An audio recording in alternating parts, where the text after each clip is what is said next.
I had just survived open heart surgery. The stitches on my chest were still burning. The monitor kept beeping steadily, beep, beep, reminding me I was still alive. With a heavy breath, I reached for my phone and typed into our family group chat. Who can pick me up from the hospital tomorrow? I waited. My heart pounded louder than the machine. I believed my son David would answer. I had lived my whole life for him. I worked 40 years at the shipyard, gave up $50,000 of my savings so he could buy a townhouse, paid his college tuition, even covered his honeymoon. I even co-signed a loan so he could have a home. My name is Thomas Reed, 62 years old, a Navy veteran living in Cleveland, Ohio. After my wife Mary passed away, I thought at least I still had family, David and his wife Melissa. But then a message popped up. Call an Uber, I'm watching the NBA Finals. In that moment, the heart the surgeons had stitched back together tore open again. Before I could even breathe, Melissa added another message. Stay in the hospital for another month. The house feels so much better without you. I froze. My eyes fell on the old sweater Mary once knitted for me to wear on Christmas Eve, and my hand stopped in midair. Better? For who? For my son? Or for the woman he chose over his own family? And you won't believe what I did right after reading those messages. The phone buzzed again. My heart skipped a beat as I reached for it. Maybe I had read the last message wrong. Maybe David would say something else, something softer. But no, the screen glowed cold against my face. Call Uber, I'm watching the NBA Finals. That was it. 10 words. 10 words sharper than any scalpel the surgeons had used on my chest. I stared at the letters until they blurred. My son, the boy I raised, the boy whose fevers I fought through the night, the boy whose hand I held when Mary gave him his first haircut. And now, he couldn't be bothered to get in his car. He couldn't be bothered to drive 15 minutes across town. Before I could even catch my breath, another bubble appeared. Melissa, my daughter-in-law. Stay in the hospital another month. The house feels so much better without you. I froze. My fingers tightened around the phone until my knuckles turned white. The monitor beside me quickened, beeping faster, as if it too could feel the knife twisting into me. Better without me? Better without me. Her words echoed in my skull like a hammer against steel. I tried to swallow, but the lump in my throat burned. I closed my eyes, and suddenly I was back in the winter of 1997. David was 9 years old, burning up with fever, shaking under the thin blanket. I carried him in my arms through the snow, sprinting into the ER at 3 in the morning.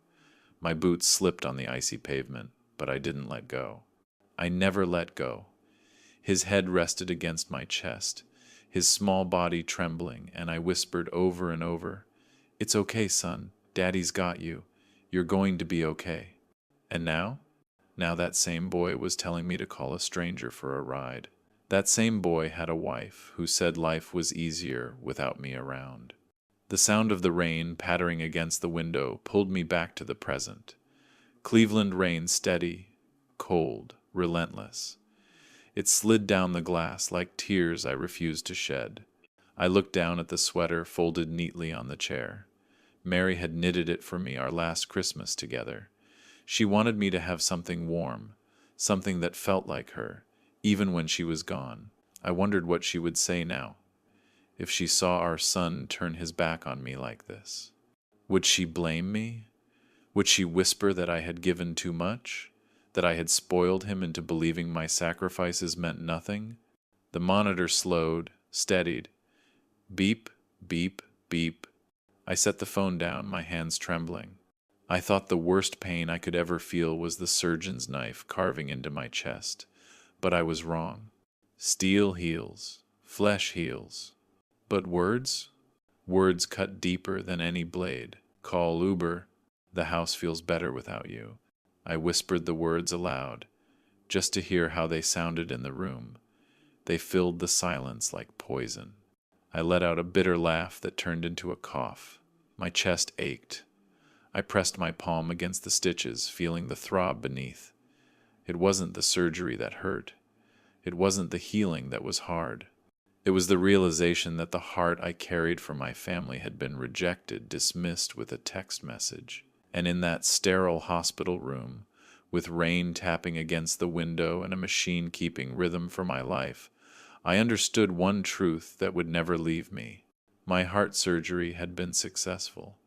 But the words from my own son, those words tore me apart more than any surgeon's scalpel ever could.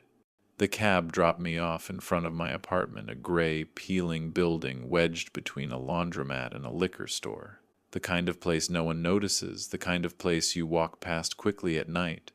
I climbed the creaking stairs, each step echoing against the narrow hallway. My chest throbbed with every movement, the stitches pulling, reminding me that my body was still weak. By the time I reached the door, I was breathless. This was where I lived now. A rented room in a working-class neighborhood in Cleveland. A place with thin walls where I could hear my neighbor arguing with his girlfriend through the plaster, and the smell of fried food from the downstairs diner clung to my curtains. It wasn't always like this. After Mary's funeral, when the last handful of dirt had fallen on her coffin and the crowd had thinned, David had pulled me aside. His hand rested awkwardly on my shoulder. "Dad," he said gently, almost rehearsed, "maybe it's time you think about Birch Senior Living. They've got activities, friends your age, 24-hour care. It'd be easier for everyone." Easier. That word again. I remember staring at him, the way the cold wind stung my face, the smell of damp earth from Mary's grave rising around us. He didn't say, "We want you with us." He didn't say, "You still have a place in our home." He said it would be easier. I forced a nod that day, because what else could I do? But inside something cracked. I turned on the light in my apartment now, and sank onto the old recliner in the corner. The place was quiet but not peaceful. Empty, dead. My eyes drifted to a small photo of Mary I kept on the shelf. Her smile was soft, the kind that could melt away the worst day.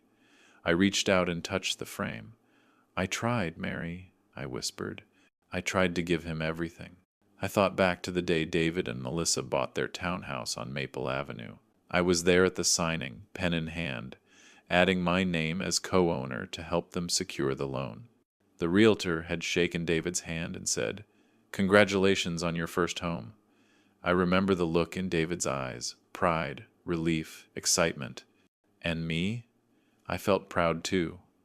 I thought I was giving him a foundation, a start, a chance to build a life for himself. But now that very house had erased me. I went back once, not long ago, just to see. I rang the bell. No one answered. Through the window, I caught glimpses of the living room.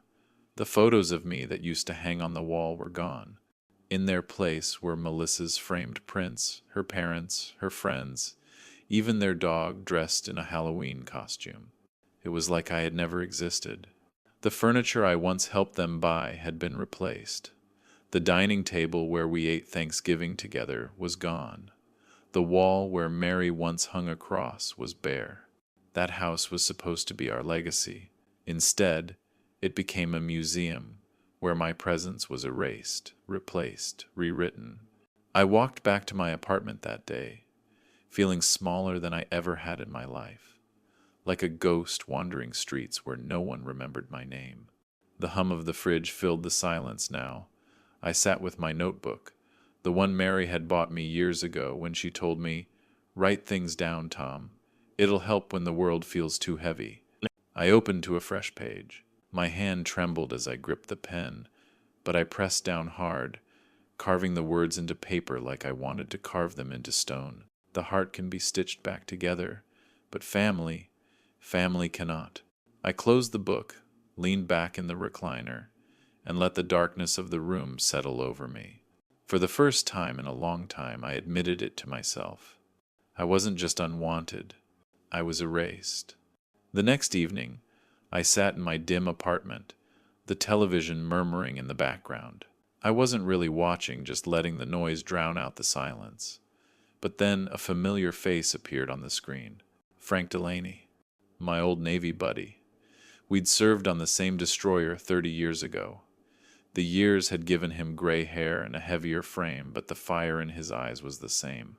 The news anchor said, Frank Delaney and his Veterans Foundation are building a new playground in Columbus to serve the community's children. Ah, I watched him direct volunteers, laugh with little kids, shake hands with the mayor. He looked alive, useful, respected, and something inside me snapped awake. I wasn't alone. I wasn't finished. The humiliation that had been gnawing at me since the hospital shifted into something sharper, hotter. Resolve. I reached over to the small cabinet where I kept my documents. I hadn't opened it in months. Dust coated the folders. I pulled them out one by one. Bank statements, tax records, military discharge papers. And then, there it was. The deed to the townhouse on Maple Avenue. I flipped through the pages until I found the line with my name, Thomas Reed, 10% owner. It hit me like a jolt of electricity. They hadn't erased me completely, not legally. On paper, I was still tied to that house. I sat back, the paper trembling in my hands.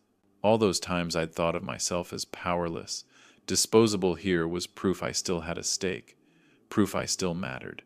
Melissa had tried to bury me. David had tried to forget me. But the law still remembered. My pulse quickened. I grabbed a pen and notebook. Step 1, I wrote at the top of the page. The words came slow at first, then faster. Call the bank. Confirm ownership. Request certified copies of the deed. Contact the Homeowners Association. Ensure they have my mailing address. Document Melissa's tampering with mail. Find legal aid. I underlined each step twice. The next morning I picked up the phone and dialed the bank. A calm female voice answered. Yes, sir. According to our records, you remain a 10% owner of the property on Maple Avenue. Those words were sweeter than any hymn I'd ever heard in church. I requested documents, and within days, an envelope arrived. Heavy, official, stamped with the bank's seal. I spread the pages out across my kitchen table, my heart pounding. Evidence, proof, ammunition. I spent hours making copies, organizing files, highlighting sections. The old Navy in me came alive, planning, strategizing, preparing for battle. I wasn't just a broken old man anymore. I was a soldier again, drawing maps, marking targets, studying the terrain. Every night, I added to my notebook. More notes, more arrows, more reminders of what they had done to me, and what I was about to do in return. The bitterness I'd carried began to harden into something cleaner. Purpose. I thought of Mary. I thought of how she had always told me, Tom, you're stronger than you know. I felt her voice in my chest as I worked late into the night. I thought of Frank, standing tall on that news broadcast, showing the world that veterans like us still had fight left. And I thought of Anna, my daughter in Denver, who still called me Dad with love in her voice. I wasn't doing this just for me. I was doing this to prove that the sacrifices of men like me could not be erased by greed or disrespect. One night, after hours of shuffling papers and drafting letters, I leaned back in my chair. The notebook lay open, filled with my jagged handwriting, arrows and underlines crisscrossing the page. At the very bottom, I wrote in bold, heavy strokes, the 12th of September, the heart has been stitched. Now comes justice. I closed the notebook, placed my pen on top, and exhaled. For the first time in months, I didn't feel weak.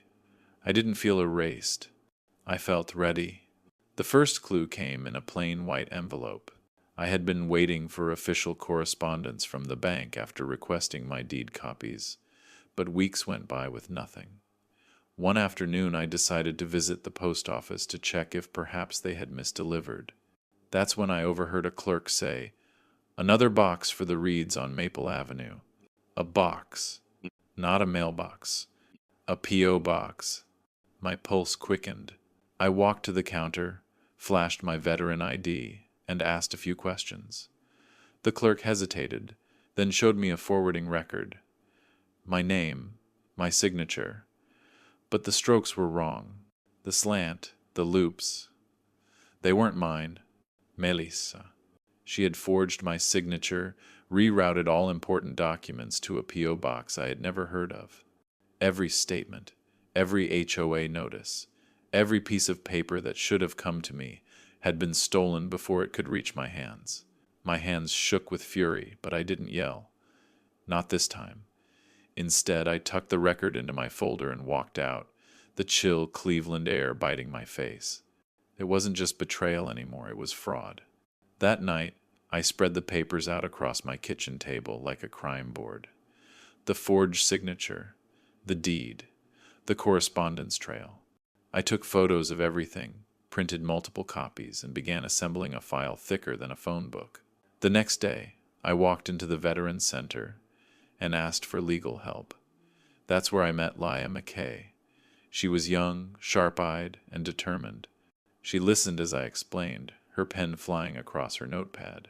You're telling me your daughter-in-law forged your signature to reroute your mail to a private P.O. box? Yes. I slid the evidence across the table. And that mail included legal documents related to property I still co-own. She studied the papers for a long moment. Then she looked up, her eyes hard. Mr. Reed, this isn't just a family dispute. This is mail fraud. And fraud tied to real estate? That's federal. Her words landed like a hammer. I sat straighter, the fire in my chest stoking hotter. Can we fight this? I asked. She didn't hesitate. We're not just going to fight. We're going to make sure your name is restored, legally and publicly. You're an owner. You have rights. And we're going to remind them of that. Together we filed an official complaint with the Cuyahoga County Recorder's Office. We notified the bank. We contacted the HOA, demanding they update their records to include my name and address. Leah's letters were sharp, precise, impossible to ignore. A week later, the first notice went out. Attention. Property at Maple Avenue. Interested party. Thomas Reed. The words were stamped in bold, and they went straight to David and Melissa's mailbox. I imagined their faces as they opened the envelope. The shock, the confusion, the realization that the man they had tried to erase was back and stronger than before. Soon after, the HOA scheduled a meeting. I attended in person, folder in hand, evidence stacked like ammunition. Melissa sat at the far end of the table, her arms crossed, her eyes avoiding mine. David looked pale, his jaw tight. When it was my turn, I stood, placed the forged signature in front of the board and said evenly, "This is not my handwriting. This is fraud." The room was silent except for the hum of the air conditioner. The HOA president cleared his throat. "Mr. Reed, you are legally listed as an interested party. We will be correcting our records immediately." I sat back down, my hands steady. For the first time in months, maybe years, I felt like myself again. Not a ghost, not a burden, a man with rights, a man with a voice. In the following weeks, more letters went out, each one bearing my name, each one a reminder to David and Melissa that I hadn't disappeared, that their attempt to erase me had failed. One evening, I brewed a cup of tea and sat by the window. The city was quiet, the rain tapping against the glass. I picked up one of the letters, read my name printed cleanly across the top. Thomas Reed, interested party. I took a slow sip, let the warmth fill me, and whispered to the empty room. Paper never lies. The camera lights were brighter than I expected. I squinted, holding the shovel steady in my hands as Frank patted me on the back. The local news crew had come to cover the ribbon cutting for the Veterans Park we'd been rebuilding in Columbus.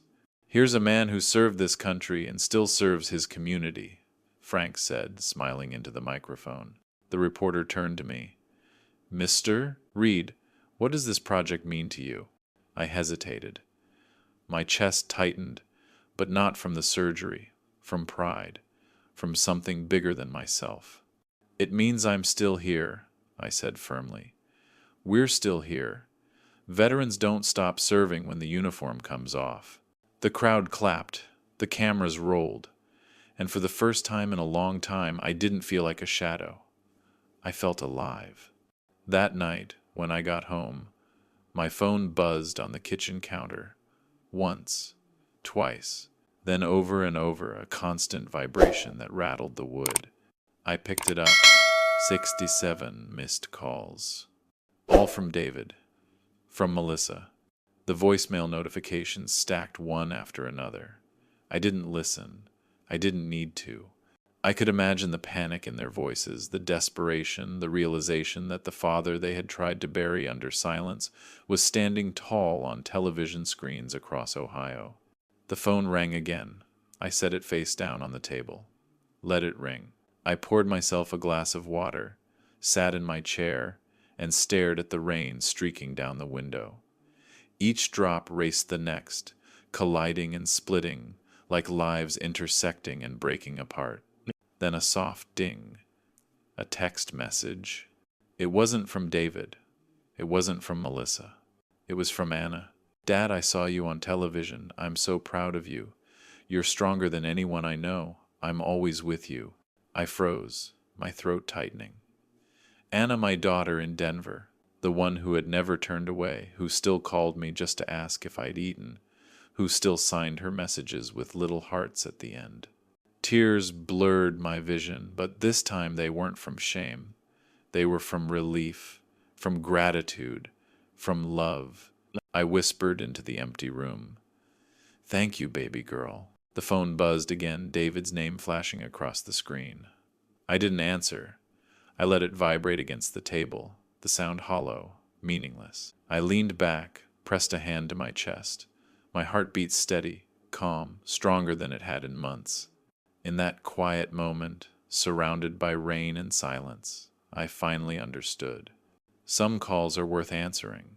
Some aren't. I picked up the phone one last time, not to answer, but to look at the list. 67 missed calls. I smiled faintly, exhaled through my nose, and whispered to myself, "They're nothing but wind against the street." The morning light spilled gently over the rooftops of Cleveland, painting the bricks a soft shade of gold. I sat on the porch of my small apartment, a steaming cup of coffee warming my hands.